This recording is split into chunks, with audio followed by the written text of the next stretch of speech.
Dear children, let me discuss the difference between the physical change and chemical change. So physical change is temporary change. We can't able to retain them. But chemical change is permanent change. So in the permanent, we can't able to retain them. But in physical change, we can retain that. So in physical change, no new substance is formed. But in chemical change, new substance is formed. So in physical change, properties of constituent element substance is retained. So we can easily retain them into initial state. But properties of constituent elements substance change. So when we heat any substance, for example magnesium, when we heat that magnesium compound, so what will happen? It will change to magnesium oxide. So we can't able to retain them into magnesium. It's a chemical change. But when we go for physical change, so we take ice. So ice is water. So when we increase the temperature, so the ice it will convert to the solid state, is converted to liquid state. So the ice cube is converted to now liquid state, it is. But the properties are same. And when we heat it, it will convert to gaseous state. And when we go for condensation, so what will happen? It will can retain. But in chemical change, we can't able to retain them into initial state. And change does not involve loss or gain of heat. There is no changes involved when we heat. So loss or gain of heat may be involved in the reaction. So here in chemical change, the substance, it will increase the availability or decrease the availability. The loss or gain of heat may be involved in the reaction. And this change is generally reversible. So physical change is reversible change. Chemical change is irreversible change. So these topics we already discussed. Let me recap. So the matter can be classified into two types. One is pure substance and impure substance. So impure substance is a mixtures. And pure substance, it is classified into two types. One is elements and components. So elements means cannot be broken into simpler substance.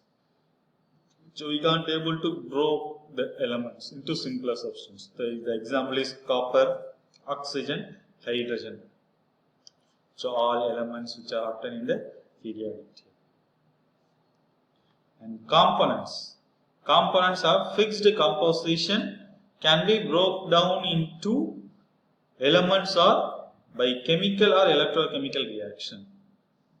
So components, it's having the fixed composition is there, and we can easily break the elements by chemical or electrochemical process. The examples are water, sugar, salt. And impure substance are classified into two types. One is homogeneous and heterogeneous. Homogeneous means it has a uniform composition. Heterogeneous means non-uniform composition. So the example for homogeneous is sugar plus water or salt plus alcohol. For heterogeneous, sand plus sugar or water plus oil. And elements can be classified into three major types. One is metals, metalloids, non-metals. So metal, it's having the property as a malleable, ductile, it's a good conductor of heat. The examples for metals are gold, copper and iron. So metalloids, it's having the properties of both metals and non-metals. It's known as metalloids. We can tell it as metalloids are semi-metals. So the examples are silicon, boron, arsenic. And non-metals, the properties are non-malleable and non-ductile, and it's a bad conductor of heat. So the examples are sulfur, oxygen. And let me see the physical properties of metals. So the metals in their pure state have a shining surface. So the metals are having the shining surface. Shining surface means we can tell that metals are lustrous. And metals are generally hard. And some metals can be beaten into thin sheets. So when we hit with the help of hammer, it will turn into thin sheets. That is known as malleable. Next property is some metals can be drawn into thin wires. It is ductile. And they are the good conductors of heat, and they are having high density and high melting point, and they are the good conductors of electricity. You can see the copper wire is there, no? Silver wire, aluminum wire is there. So with that it will conduct the electricity. And metals, so most metals produced sound on hitting, that is known as sonorous. Sonorous means it will produce sound. So these are the properties of metals. And next we can go for the properties of non-metals. That is, non-metals occurs as solid, liquid and gases, and they do not have shining surface except iodine. So iodine having the shining surface. Except iodine, all non-metals are dull. It will not having the shining surface. So they are generally soft except diamond. So except diamond, all non-metals are soft. And they are not malleable. Malleable means drawn into thin sheets. And they are not ductile. Ductile means drawn into thin wire. And they are poor conductors of heat. And they are poor conductors of electricity except graphite. So graphite, it will conduct the electricity. Except graphite, all non-metals are poor conductors of electricity. And the density is low, and the melting point also it will be low. And they are not sonorous. So these are the properties of non-metals. Next we can see the difference between metals and non-metals. Let me see. So metals are solids at room temperature. So non-metals occurs as it will be maybe solid, liquid or gases. So metals, they are generally hard, non-metals they are generally soft. So metals are having the sonorous property. Sonorous means it will produce the sound. So non-metals are non-sonorous. And metals are generally malleable and ductile. So non-metals are non-malleable and non-ductile. And also it's having the brittle. So brittle means, so when we hit the non-metal with the help of hammer, it will converted to powdery.